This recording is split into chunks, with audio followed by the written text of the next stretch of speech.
Good evening everyone, and welcome to another 10 to 6 news, this week for the 14th of the 1st, 2018. Social media often seems to be responsible for being top of the news for some reason nowadays. This week, a supposed racist image of a black boy in a hoodie was a big stir of controversy. H&M had been accused of being racist for showing a black child modelling in a hoodie that said, "Coolest monkey in the jungle." Some people were calling for a boycott of the brand over the picture, while others defended the retailer. Due to this supposed controversy, The Weeknd, who said he woke up in shock at the news of this embarrassing photo, that he would no longer be working with H&M anymore. However, only a few days later, the mother of the boy came out with her own statement of what she thought the matter was.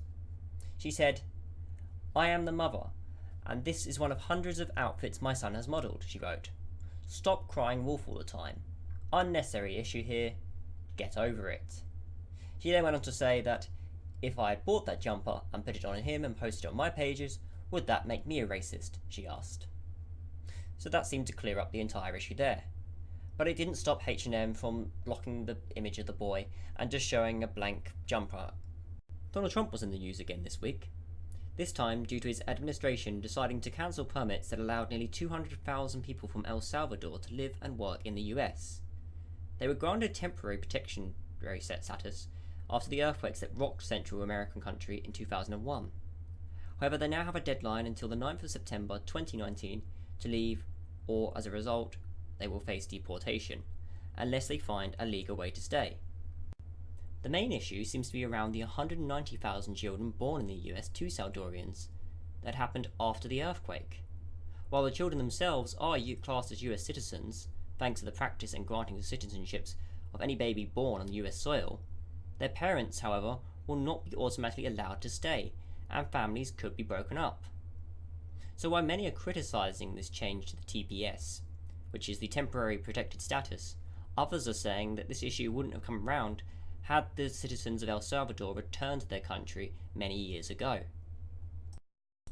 For those of you who hadn't watched my video earlier in the week, James Damore has decided to finally take action against Google by suing them for allegedly discriminating against conservative white men. Along with another engineer who was fired, he has made a claim that employees who express views deviating from the majority view at Google on political subjects raised in the workplace and relevant to Google's employment policies and its business, such as diversity hiring policies, bias sensitivity, or social justice, were/are singled out, mistreated, and systematically punished and terminated from Google in violation of their legal rights. While this is going on, Google is also fighting back claims that women at the company have been systematically underpaid. After a judge dismissed an initial complaint, a group tried again by amending their complaint this month. They said, "We look forward to defending against Mr. Damore's lawsuit in court," a Google spokesman said in the statement. California had been hit by terrible mudslides this week, claiming the lives of at least 17 people in powerful mudflows that were able to move one-story ranch homes in the area. Hundreds of people had been rescued and evacuated, many of them having to be hoisted out of the area by aircraft.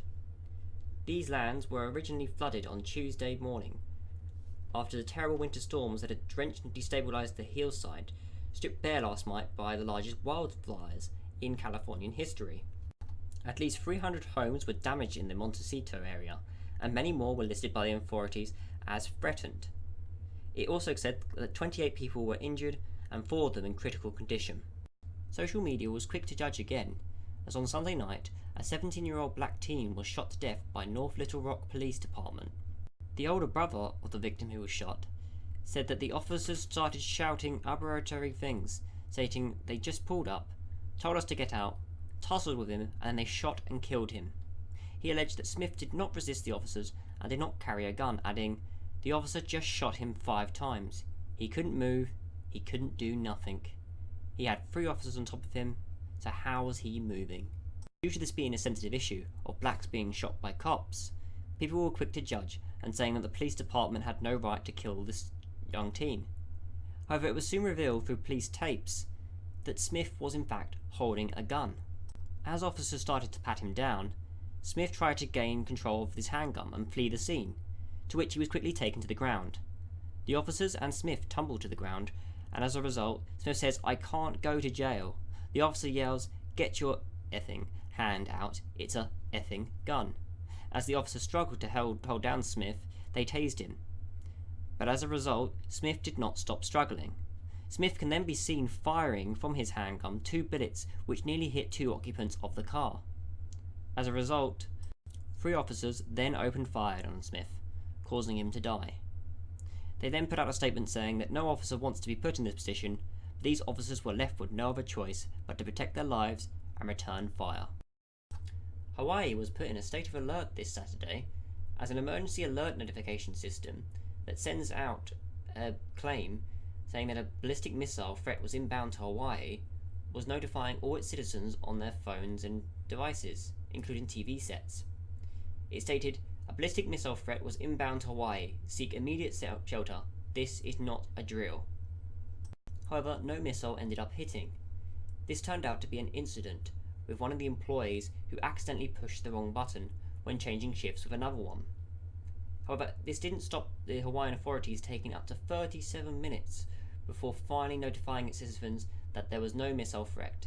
Due to this incident, government officials, including Senator Mazi Hirono, stating that at a time of heightened tensions, we need to make sure all information released to the community is accurate, and that we need to get to the bottom of what happened and make sure it never happens again, due to this being caused by human error.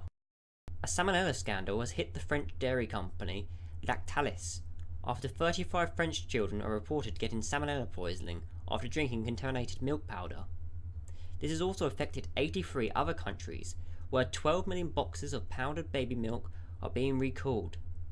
The company's CEO said on Sunday, in an interview with the French media, that we must take account of this scale of operation. More than 12 million boxes are affected, he said, adding that distributors would no longer have to sort through the produce to find the contaminated powder. They know that everything has to be removed from the shelves. Hundreds of lawsuits have been filed against the group by families who say that their children got salmonella poisoning after drinking the powdered milk in question. So far, along with the 35 cases reported by French officials, there's been 1 case reported in Spain and another one is being investigated in Greece. A week after US President Trump attacked Pakistan in one of his tweets, Washington has finally decided to cut all security aid to the country, estimated at around $200 billion. The United States continues to blame Pakistan for not doing enough to help defeat the Taliban in Afghanistan, despite the fact that Islamabad has been designated as a major non-NATO ally and given billions in aid. Despite the US's actions, Pakistan has not completely given up on its decade-long policy of keeping ties with some of its militant groups it considers strategic assets. Pakistan is known for having important supply routes, which America knows are important. They hope that by keeping these routes open, they can use them as a bargaining chip, and they expect the resumption of the security from the US soon enough. Now for some good news.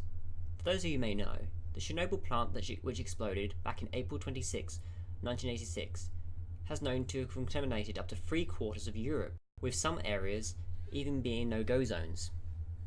Despite this, at ground zero of Ukraine's Chernobyl tragedy, workers in Orange Rest are busy erecting hundreds of dark-coloured panels as the country gets ready to launch its first solar plant to revive the abandoned territory. The new 1 megawatt power plant is located just 100 meters from the new sarcophagus, a giant metal dome sealing the remains of the 1986 Chernobyl accident, the worst nuclear disaster in the world. This solar plant can cover the needs of a medium-sized village or up to 2,000 flats. Investors are hoping that within 7 years, these solar panels will end up paying for themselves. To end this week, I thought I'd leave you with some humorous news. For those of you who remember, last week the book Fire and Fury came out and quickly became Amazon's #1 seller.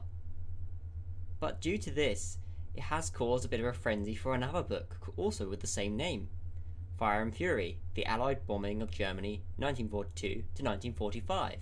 This book, which was released all the way back in 2009, has shot up in Canada's bestseller lists, currently at number 67 as the most popular book in the country list, and topping in the top 3 for history lists.